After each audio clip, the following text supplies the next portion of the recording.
Quiero compartir con ustedes mi opinión. El modelo de desarrollo que ha tenido nuestro país en las últimas décadas ha primado lo importante como lo económico, lo que es rentable. Desde esa perspectiva, algunos temas de seguridad nacional los hemos dejado de lado. La seguridad alimentaria es uno de ellos. Costa Rica ha demostrado capacidad en su desarrollo económico, en sus exportaciones, y ha logrado también establecer importantes tratados de libre comercio con naciones amigas. Sin embargo, en esa apuesta ha descuidado mucho lo que es la seguridad alimentaria y hoy, dentro de la crisis de salud que vivimos, empiezan a salir las preocupaciones de nuestros gobernantes por esa seguridad alimentaria tan deprimida. Es importante que esta crisis nos sirva como un punto de inflexión para retomar nuestra preocupación por el pequeño, micro y mediano productor nacional, por ese que trabaja nuestra tierra en las zonas más desvalidas, inclusive más abandonadas de nuestras políticas públicas, pero que son fundamentales para la alimentación de los costarricenses, no solamente por los nutrientes que acostumbramos históricamente a consumir, sino también por el bienestar de toda la sociedad, sobre todo de aquellos, los más humildes y los más pobres, que requieren de alimentos de una alta productividad de nuestro país. Esa es mi opinión.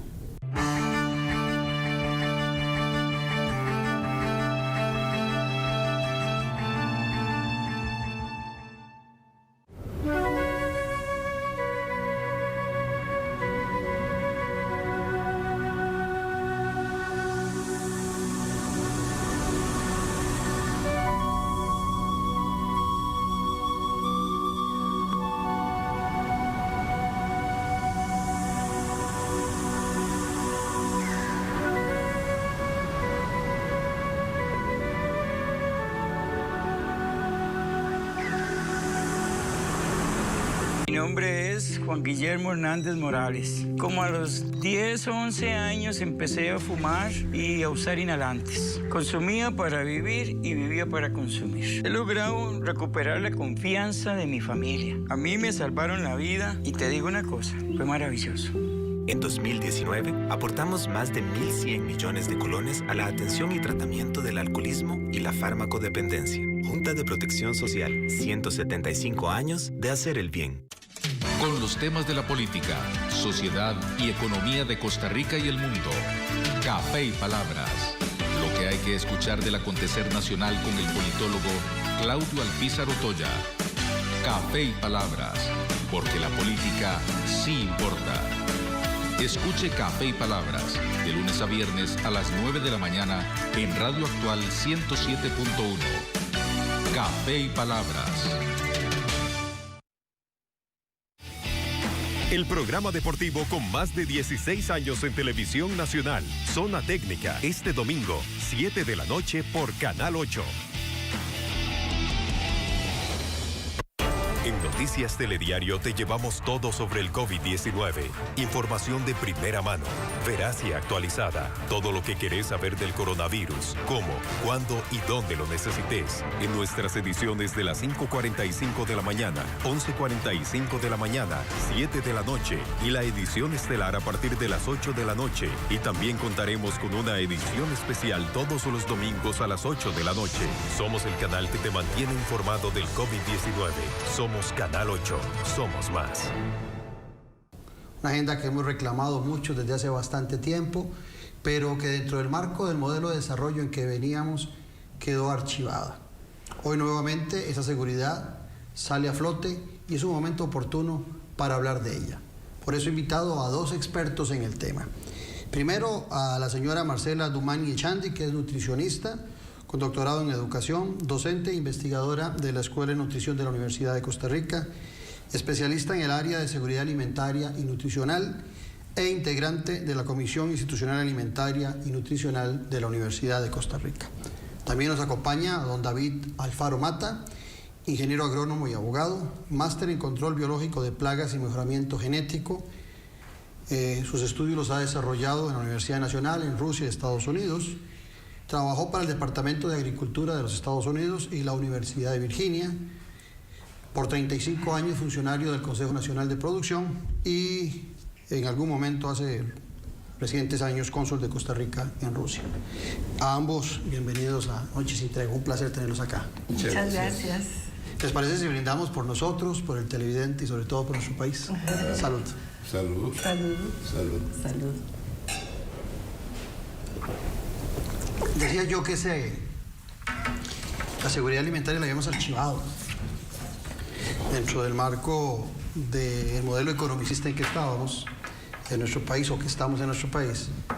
Muchos empezaron a plantearse que era más fácil importar que producir alimentos.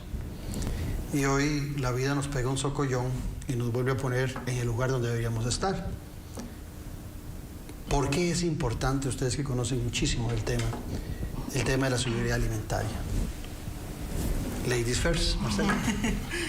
Bueno, creo que tal vez lo que ha existido es como diferentes formas de pensar alrededor de la seguridad alimentaria.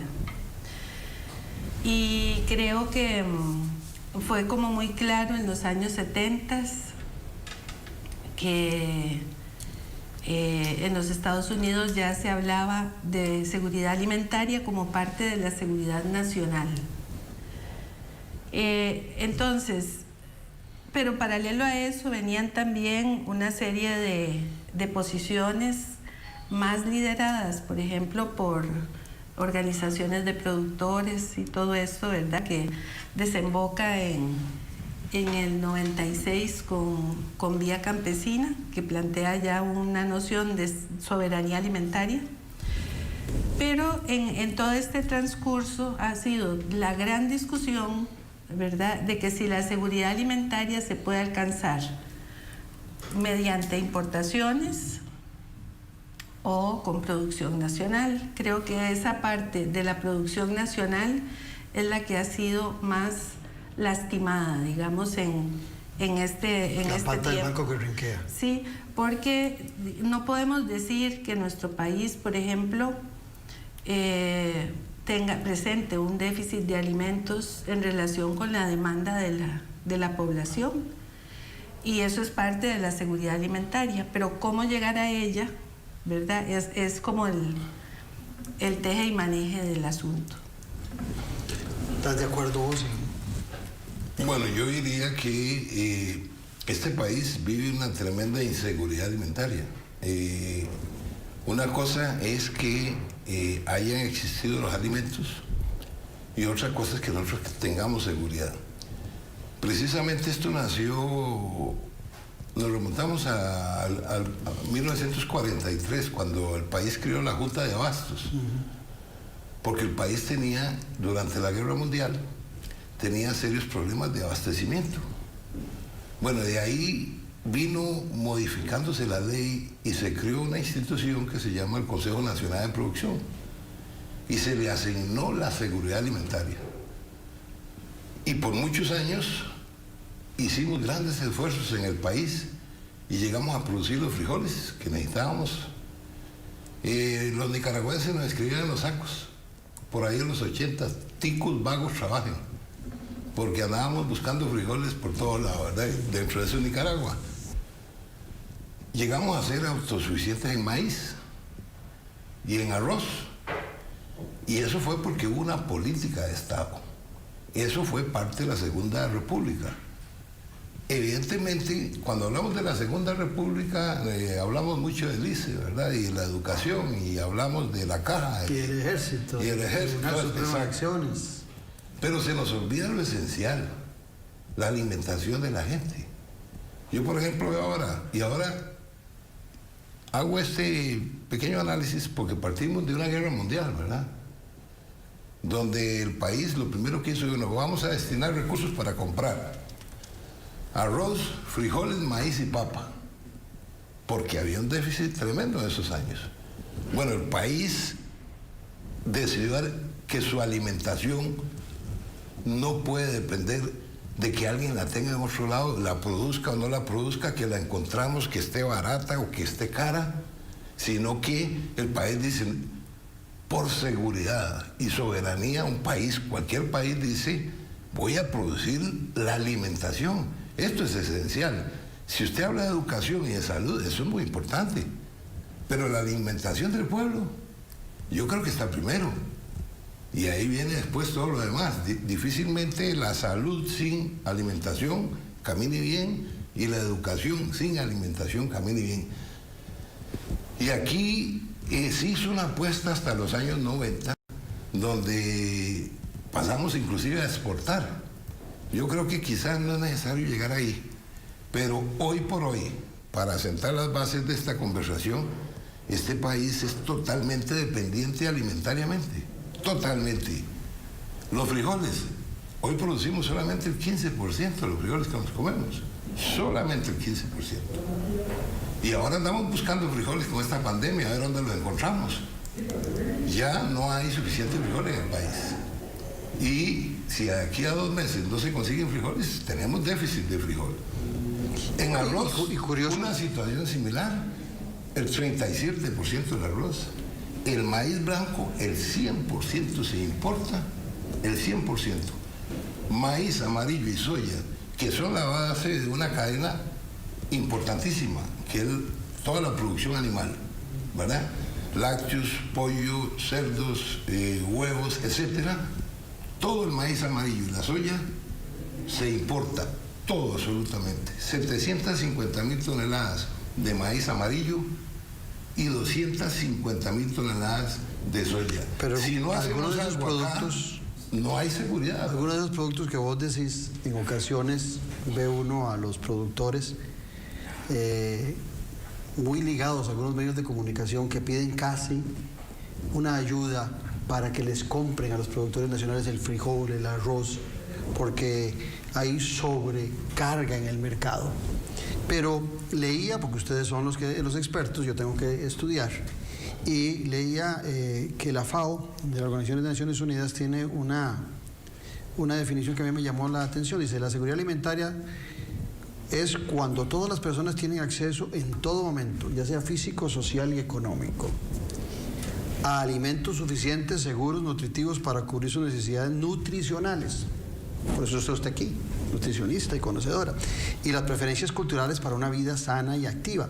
Entonces, desde el marco en que vos nos estás ubicando, me llama a mí la atención porque, leyendo esta definición, hay culturalmente alimentos que, dependiendo de cada nación, son prioridad en esa nación porque es una parte cultural. Y también viene el otro aspecto que hoy en día es más importante en nuestro país, que es el tema nutricional. Hoy le ponemos más atención a los nutricionistas. Entonces, desde esa perspectiva, uniendo lo que hablábamos antes, ¿cómo encontrás vos esa seguridad alimentaria? Bueno, en realidad sí tiene mucho que ver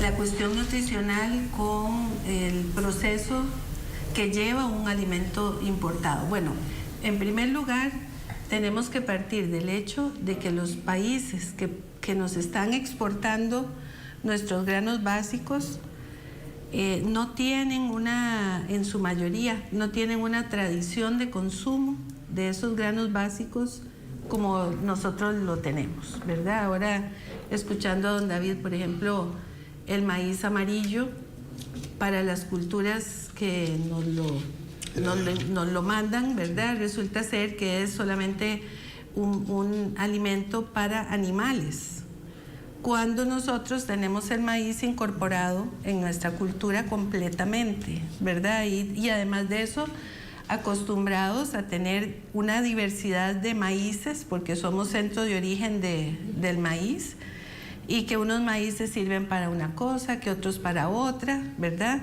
De ahí la diversidad también gastronómica a partir de la diversidad biológica que tenemos en nuestra zona.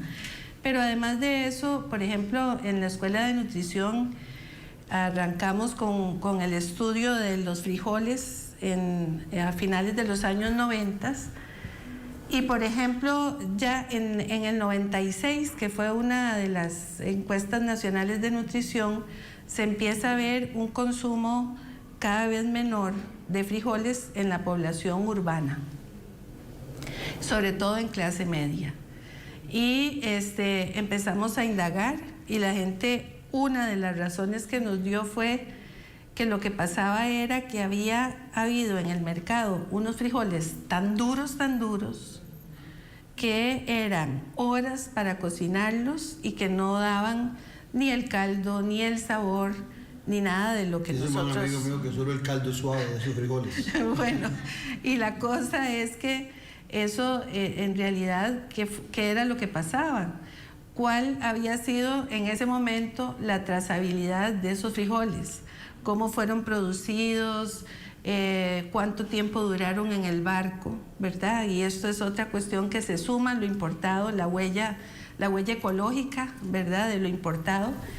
Y entonces, en realidad, nosotros podemos reproducir más nuestra cultura alimentaria a partir de las cosas que producimos aquí. Por eso cuando uno quiere hacer comida nuestra, va a la feria, ¿verdad? Porque ahí va a encontrar un montón de cosas que inclusive no encuentra en un supermercado, ¿verdad? No necesariamente se encuentra todo en un supermercado. En la feria sí vamos a tener, porque el productor lleva a la feria, por ejemplo, lo que va quedando de la producción para autoconsumo. Entonces, en realidad hay un vínculo bastante grande, pero además de eso, en esa trayectoria, es decir, unos frijoles duros son unos frijoles que ya nutricionalmente han perdido muchísimo, ¿verdad? El frijol está en su máximo esplendor nutricional cuando está recién cosechado. Y si usted prueba esos frijoles, ¿verdad? Es una maravilla comer esos frijolitos, ¿verdad? Pero es curioso porque hoy que se habla tanto del tema de los derechos humanos, el bienestar alimentario y la salud es uno de los derechos humanos fundamentales establecidos en Naciones Unidas. Pero no vemos, en relación con otros derechos humanos en nuestro país, esa misma preocupación por una alta cantidad de costarricenses que, aunque sea ese arroz y a esos frijoles y a ese maíz, no tienen acceso, que son nutricionales y que son culturalmente parte indispensable de su dieta. Es común encontrar uno en una construcción a los guardas de empresas cuando van a su momento de almuerzo, igual pasa como oficinistas, hasta con ejecutivos, que nunca falta en esa dieta que llevan el arroz y los frijoles. Ahí es donde yo empiezo a encontrar una gran contradicción entre las políticas públicas de nuestro país en el bienestar de los ciudadanos. Total contradicción, don Claudio y doña Marcela. ¿Por qué? Porque a partir de los años 90 tenemos 30 años de olvido del sector agropecuario. O sea, este sector agropecuario no tiene políticas en los últimos 30 años, y mucho menos para seguridad alimentaria. Y aquí se crearon muchos mitos, y me disculpa usted que los mitos creados fueron por políticos y economistas, que dijeron que este país no era competitivo, que los agricultores nuestros no tenían la capacidad y que era mucho más barato traerlo de afuera. Y vendieron esas ideas para crear negocios, pero eso no es real y no es cierto. Los agricultores nuestros son altamente competitivos. Podemos hablarlo en frijol y podemos hablarlo en maíz y podemos hablarlo en arroz. Solamente que se propició que se le cargara 2 cadenas de intermediación en el hombro de los agricultores. Hay 2 cadenas que lo sostiene el agricultor en la finca de intermediación. Uno es con todos los insumos, combustibles, agroquímicos. Aquí valen el doble los agroquímicos que lo que valen en todo Centroamérica. Y lo cargamos con una cantidad de costos enormes. Un diésel, digamos, para las maquinarias, carísimo.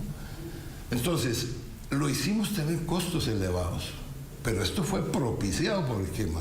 Hay una cantidad de gente en esa cadena viviendo del agricultor.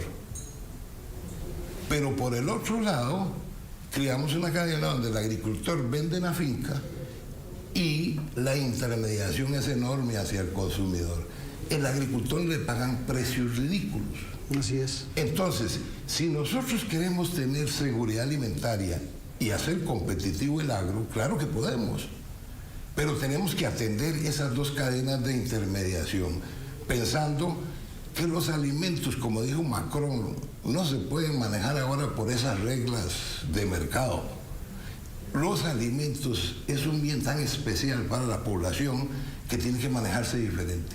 Y nosotros no podemos pretender cargarle todos los costos de la intermediación hacia el agricultor, teniendo muchísima gente ganando aquí en insumos, en herramientas, maquinaria, etcétera, y por el otro lado teniendo una cadena de gente viviendo de los agricultores en esa intermediación, encareciéndole los productos a los consumidores.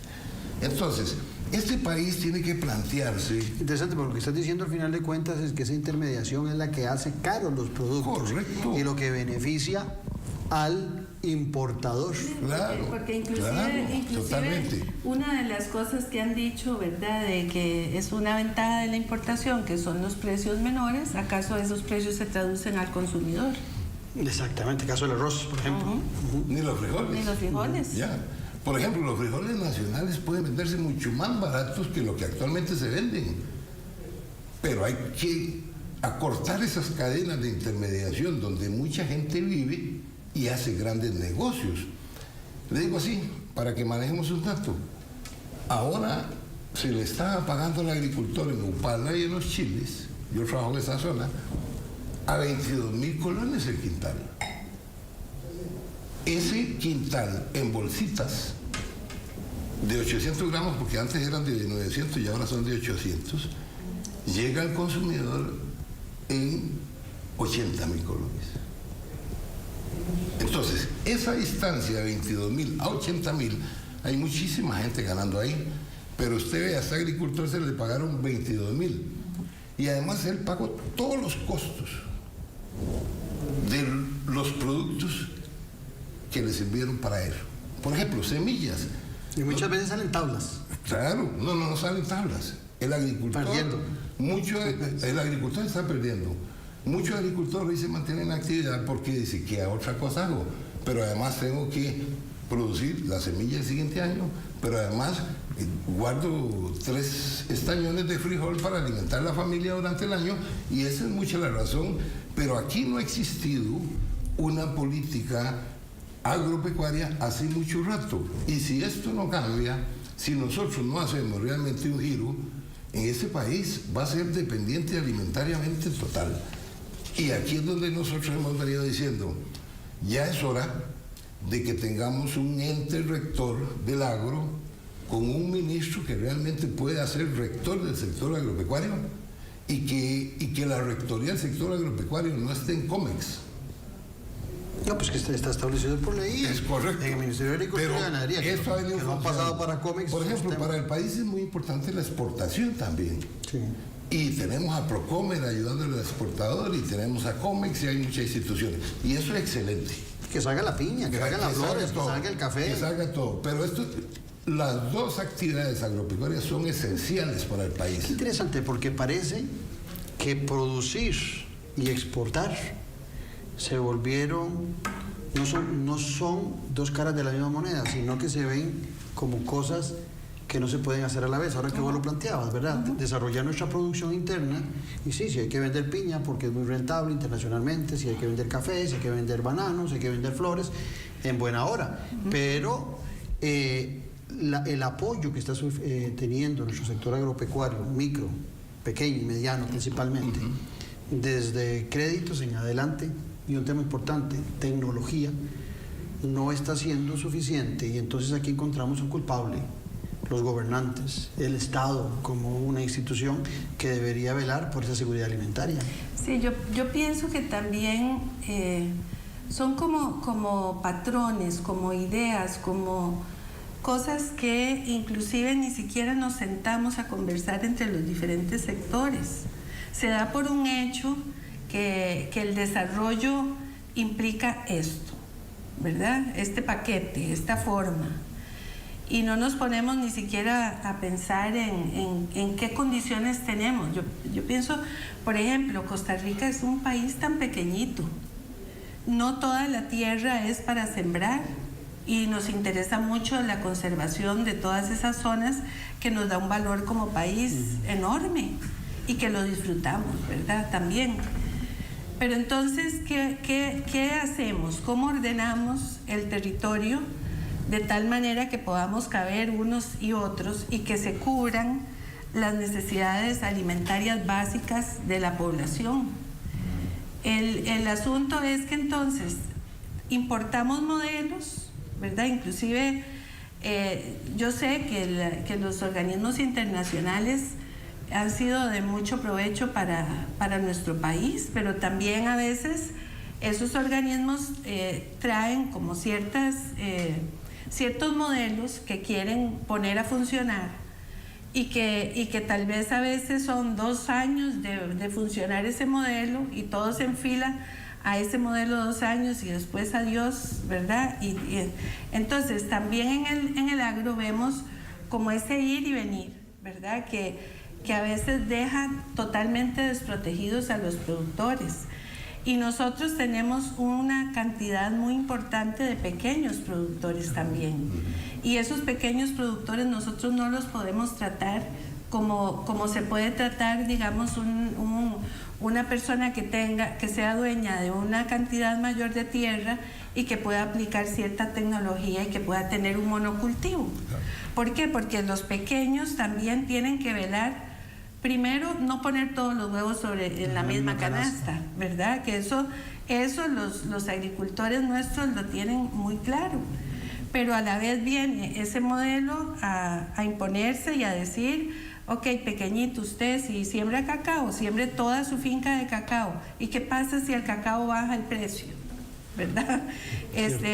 ¿Y qué pasa si resulta que esa familia si el cacao baja y no tiene sembrado comida, ¿verdad? Para la familia, y en su zona tampoco hay otras posibilidades, ¿verdad? Porque también se montan los sistemas de comercialización, se montan para una cierta forma. Por ejemplo, cuando nosotros vamos a Limón, hacia Talamanca, Zixaola, que vemos esas grandes extensiones de plátano y de banano, uno piensa como que son una sola finca, ¿no? Son también un montón de pequeñitos que siembran eso. ¿Por qué? Porque la estructura de comercialización ahí existe para eso.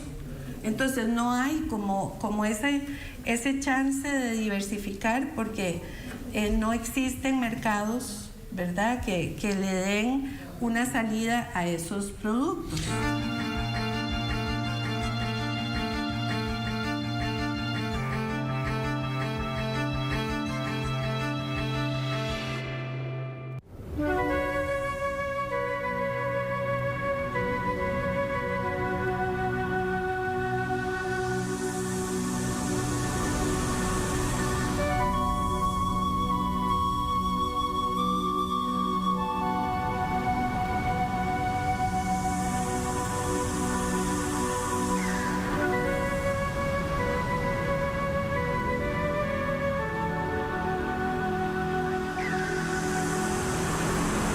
Mi nombre es Caroline, tengo 27 años. Mis vacíos y muchos temores encontraron refugio en las drogas. Llegué a dormir en un lote baldío. Cuando llegué a Renacer, descubrí que era un lugar donde podía ser yo misma. Hace 9 años fui yo y mañana puede ser cualquier otra. En 2019, aportamos más de 1.100 millones de colones a la atención y tratamiento del alcoholismo y la farmacodependencia. Junta de Protección Social, 175 años de hacer el bien. Con los temas de la política, sociedad y economía de Costa Rica y el mundo. Café y Palabras. Lo que hay que escuchar del acontecer nacional con el politólogo Claudio Alpizar Otoya. Café y Palabras, porque la política sí importa. Escuche Café y Palabras, de lunes a viernes a las 9 de la mañana en Radio Actual 107.1. Café y Palabras. Canal 8 le lleva hasta su hogar la Santa Misa, de lunes a sábado a las 11 de la mañana y domingos a las 10:30 de la mañana. Solo por Canal 8. En Noticias Telediario te llevamos todo sobre el COVID-19. Información de primera mano, veraz y actualizada. Todo lo que querés saber del coronavirus, cómo, cuándo y dónde lo necesites. En nuestras ediciones de las 5:45 de la mañana, 11:45 de la mañana, 7 de la noche y la edición estelar a partir de las 8 de la noche. Y también contaremos con una edición especial todos los domingos a las 8 de la noche. Somos el canal que te mantiene informado del COVID-19. Somos Canal 8. Somos más.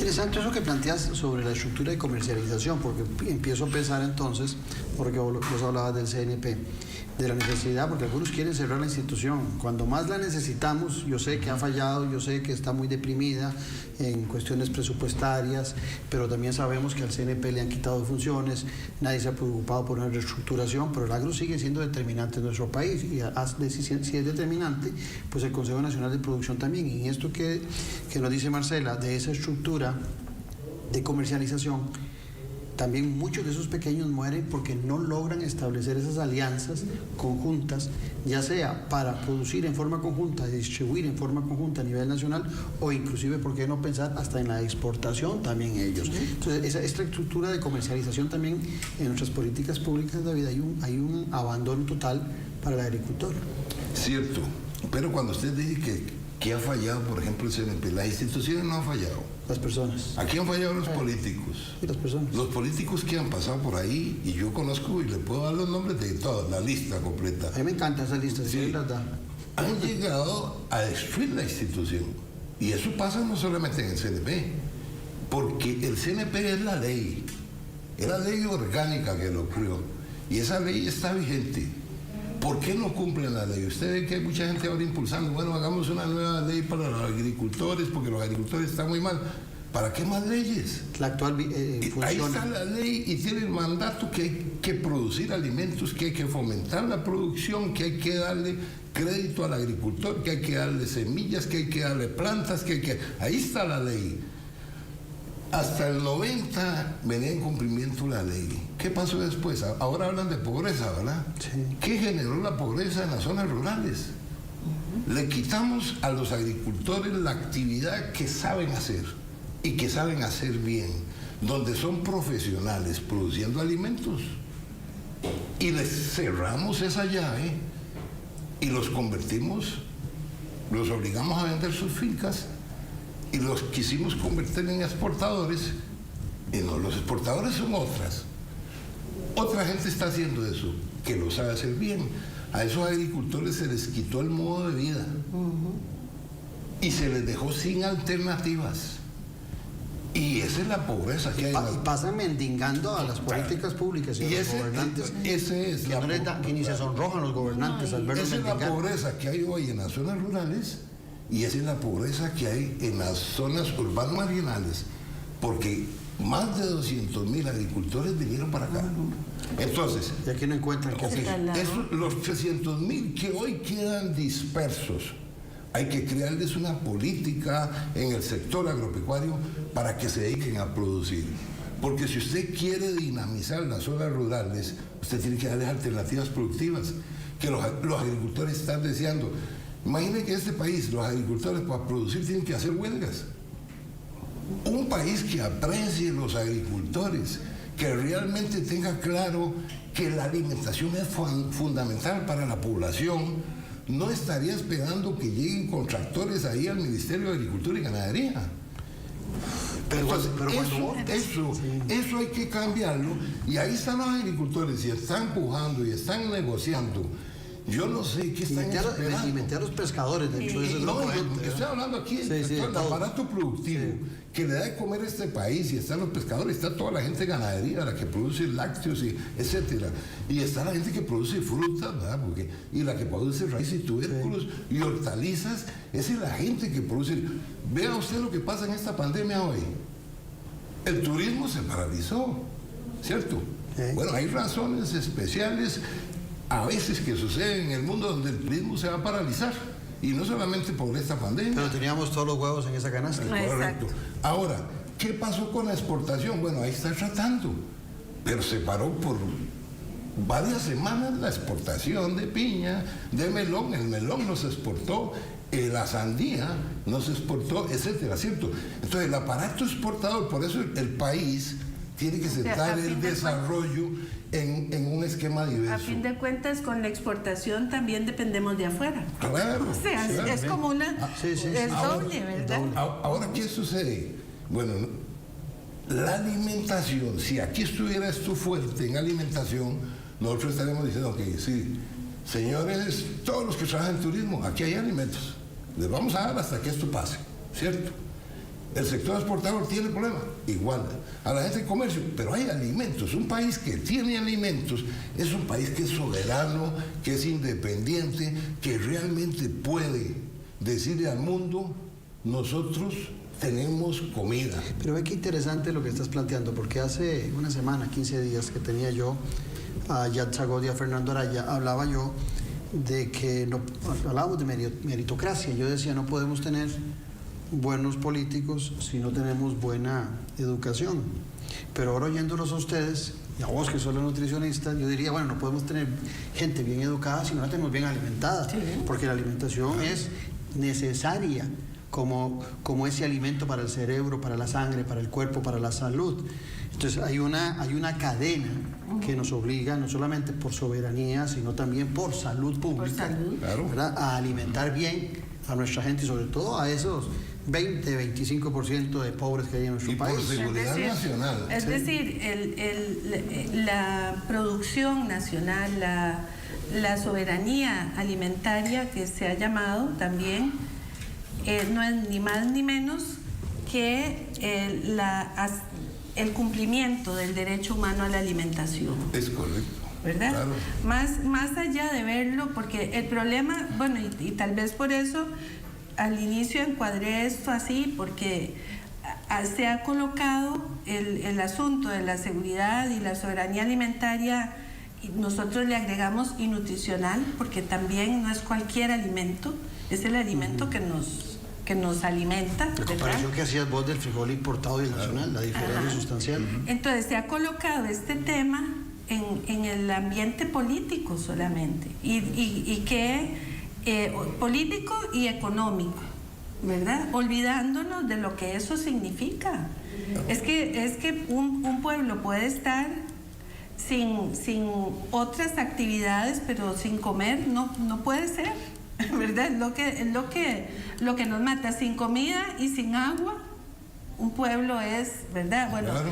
Ya logramos... La mayoría de las revoluciones en el mundo empiezan por el hambre. Por el hambre. Ya logramos esta ley, esta introducción del derecho al agua en el artículo 50 de la Constitución. Nosotros no tenemos claramente dentro de nuestra Constitución el derecho a la alimentación establecido, ¿verdad? Está el derecho a la vida, sí, pero es que la alimentación es fundamental. Entonces, yo digo eso, ¿verdad? Más que una cuestión de índole político o de índole económico, es una cuestión de derechos humanos. Ahora, ¿y hay una política alimentaria en el país? ¿Existe? No existe nada. Porque eso sería el arranque inicial que deberíamos tener. Sí. O hay puras iniciativas sueltas y directrices sueltas. Existe una política de seguridad alimentaria y nutricional. El problema que hay es que nos hace falta realmente ese diálogo, y bueno, don David que ha trabajado en una región lo puede ver perfectamente.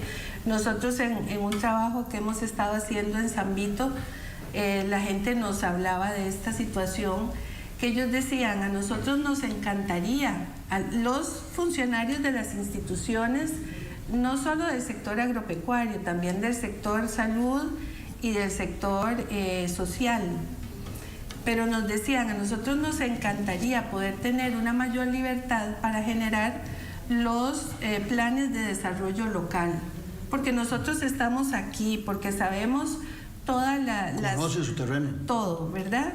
Dice, pero ¿qué es lo que pasa? Que llegan los jerarcas y desde el centro nos mandan las directrices, ¿verdad? Y ustedes cumplan con esto. Entonces, cuando se hacen los planes anuales operativos por ejemplo, de un consejo cantonal Consejo Cantonal de Coordinación Institucional, el CCCI, lo que hacen es como decir, yo tengo que hacer esto, yo tengo que hacer esto otro, yo tengo que hacer esto, ¿verdad? No es esa gente que yo pienso, porque he tenido dichosamente contacto con mucha gente de funcionarios públicos que están a nivel local, que es gente muy consciente y que quiere hacer muchas cosas por su lugar, pero los mismos jerarcas, las mismas políticas institucionales frenan, ¿verdad?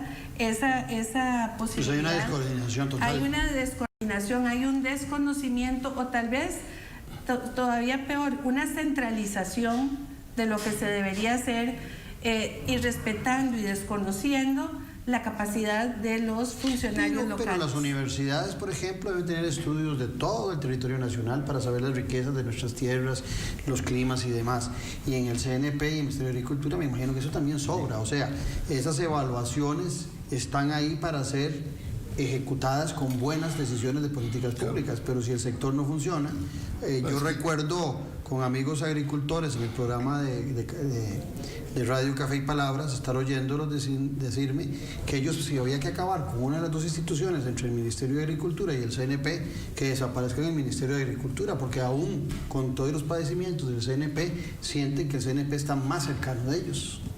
No, definitivamente han existido esfuerzos en generar un plan de seguridad alimentaria, y la Universidad de Costa Rica estuvo involucrada y por ahí hay un proyecto de ley, ¿verdad?, en ese sentido. Pero no hay una política en el agro real hacia dónde va el agro. Exacto. No existe. No existe. Evidentemente, a nivel local, esa política se puede ajustar a nivel local, a nivel regional, pero esa política de Estado, y la política de Estado tiene que decir, nosotros vamos a producir los alimentos, ¿ya? No, tanto que hablamos de desempleo, hay un nicho espectacular para generar empleo. No es un plan, claro. no es una política de gobierno, ¿verdad? Es lo según entiendo, don David, porque el problema es que el gobierno que llega puede ir cambiando. El Estado debería mantener. Pero como nosotros, como Costa Rica, claro, ¿verdad?, tomamos esa decisión. Ahí es que llega un político y dice, no, a importar frijoles. Cáñamo, ahora está. Después llega otro y dice, no, mejor produzcamos un poco, ¿ya? Entonces, eso no puede ser así. Por eso es que han despedazado el aparato productivo, porque el aparato productivo hasta el 90, por ejemplo, tenía investigación, tenía transferencia de tecnología, producción de semillas, ya sabemos en qué somos eficientes. Claro, y comenzamos a esta altura, por ejemplo, nosotros tenemos agricultores produciendo 50 quintales por hectárea de frijol, ¿ya? Eso cuesta a nivel mundial. Y dicen que no hay capacidad, claro que sí, y hay las condiciones, pero han creado mitos, y aquí el consumidor ha sido muy responsable de esto, porque no se ha concientizado en sus alimentos. Vea usted ahora con esta pandemia, todo el mundo dice que los doctores, claro, excelente, y estamos felices por los doctores que tenemos, ¿verdad? Okay. Y todo ese frente que han hecho para que este país salga adelante en la parte de salud y demás. Pero ¿quién vuelve a ver los agricultores que están produciendo la alimentación? ¿Cuántos positivos tenemos? 2,000 y resto, ¿verdad? ¿Cuántos están comiendo?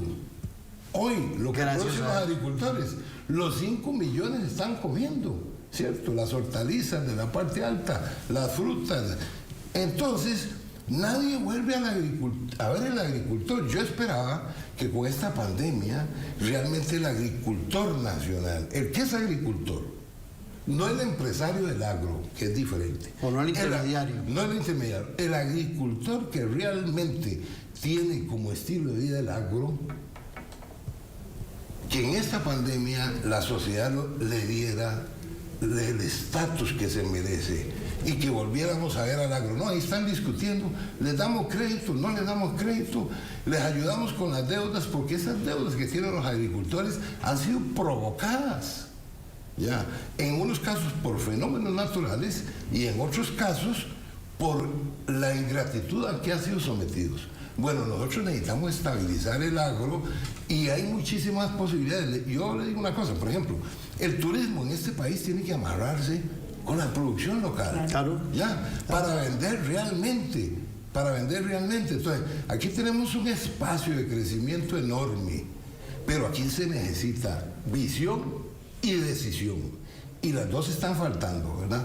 Entonces, para mí, este país tiene que, y que esta pandemia no sirva, tiene que revertir y poner las barbas en remojo y decir, el sector agropecuario es fundamental, es una pieza fundamental del desarrollo, no del crecimiento económico, del desarrollo. No hay un país que pueda considerarse desarrollado si importa todos sus alimentos. Vea usted Rusia. Rusia ahora dijo, este trigo, voy a ver, pues no lo va a tirar al mercado. Rusia, la papa, que son, es básico. Y así, varios productos, Rusia los está sosteniendo. Vamos a ver qué pasa con Argentina ahora, que es un gran productor. Granero del mundo. Exacto, y productor de maíz y soya. Vamos a ver qué pasa. Entonces, nosotros no podemos seguir jugando con los alimentos. Este país no puede, y aquí se necesita hacer cosas realmente serias.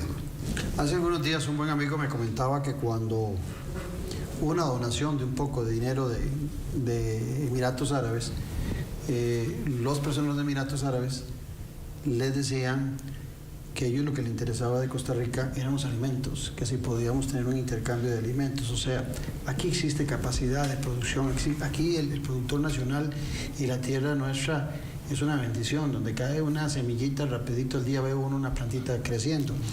Y en ese marco que vos hacías de referencia de la falta de decisiones, también empezamos a generar una pobreza en un anillo alrededor de gran área metropolitana.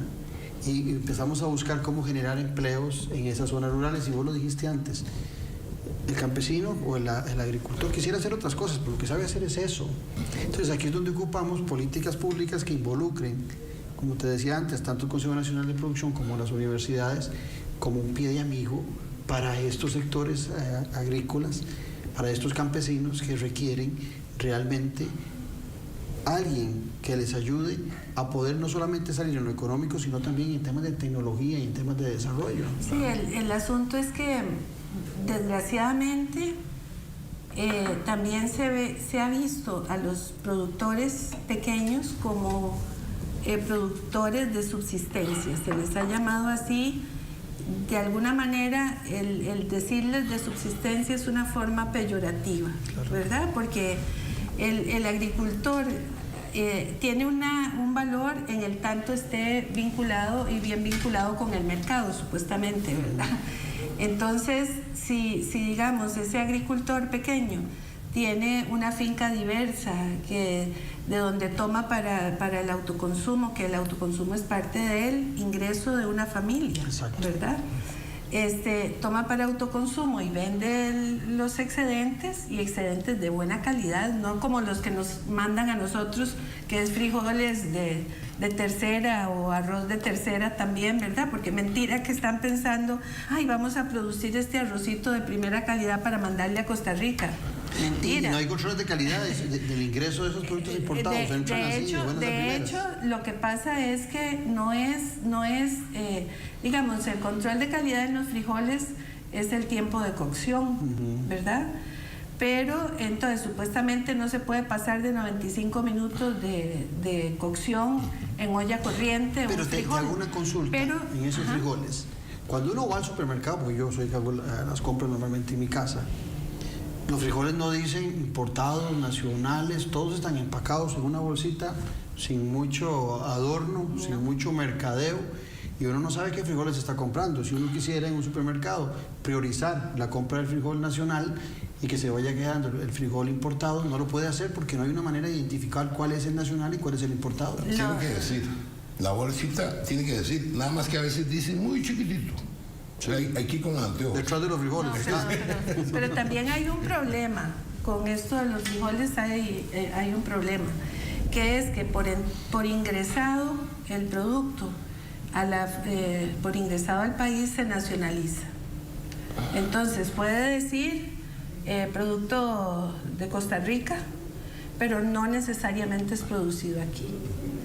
Casi que la única forma que tenemos de poder comer, estar seguros de que lo que estamos comiendo es producido aquí, es en esas relaciones mucho más cercanas con los propios productores, claro, ¿verdad? Que de hecho en la zona norte, por ejemplo, los productores de frijoles no están tan organizados. En la zona sur sí tienen su organización, sí tienen su marca de frijoles Veracruz, ¿verdad? Que es la gente de Veracruz, de Pérez Celedón, que están organizados y ellos compran a otros productores de la zona y venden mezclado. El problema es que, por ejemplo, aunque exista un mandato para que los industriales de granos compren frijoles nacionales y tengan, digamos, una cuota de importación garantizada a partir de esa compra, es decir, ellos se comprometieron, existe esta cuestión como una ley, ¿verdad? Ellos tienen que comprar producción nacional para poder tener una cuota de importación, existe eso, pero el asunto es que mezclan los importados con los nacionales. Los controles son malos. Entonces nosotros no estamos sabiendo, ¿verdad? De la procedencia realmente de ahora sí, claro. Un segundito nada más, que el asunto también que a mí me ha parecido muy complejo es que, por ejemplo, al decir que son agricultores de subsistencia, que no califican como agricultores, sí, son peyorativos, no califican como agricultores, han pasado a ser atendidos por el sector social.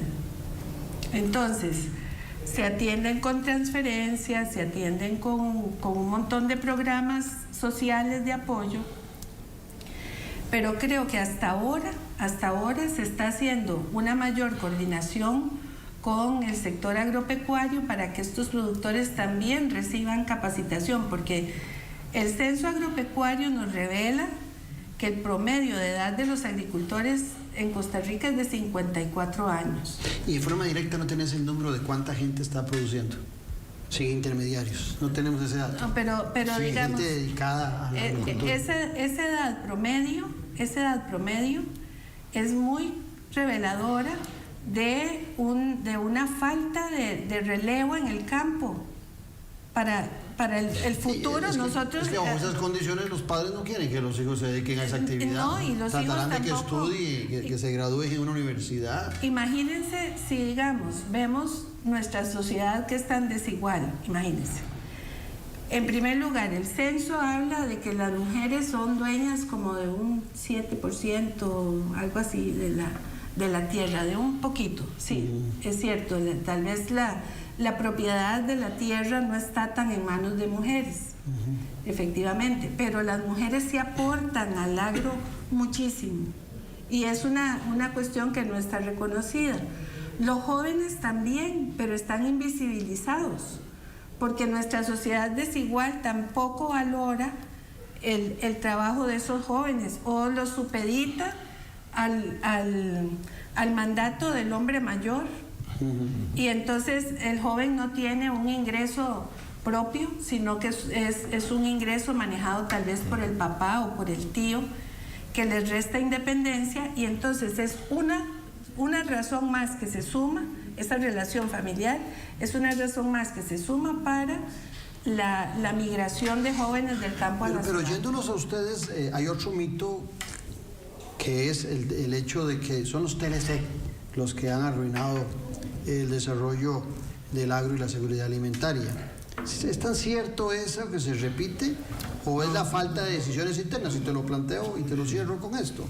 Porque yo donde veo que en grandes potencias hay subsidios para el agricultor, para que produzca, para que salga adelante, pensando en todos los cambios climáticos y todo lo que sufren por fenómenos naturales, es factible. Y de repente uno ve que desde el Estado sí tienen cierta facilidad para ofrecer $150 millones de subsidio en una empresa para que desarrolle un tren eléctrico. Entonces, sí, yo aquí me cuestiono, ¿no sería mejor una cantidad de ese tamaño en subsidios para desarrollar el agro y la seguridad alimentaria en nuestro país, que estoy seguro que no llegaría a esos montos, pero pareciera que el agro no es importante. Es cierto, o sea, el TLC se ha usado por los políticos para escudarse. Es decir, bueno, eso el TLC no lo permite. Pero realmente lo que necesita el agricultor nuestro es mercados justos. Y usted va a ver al agricultor produciendo. Y precios justos.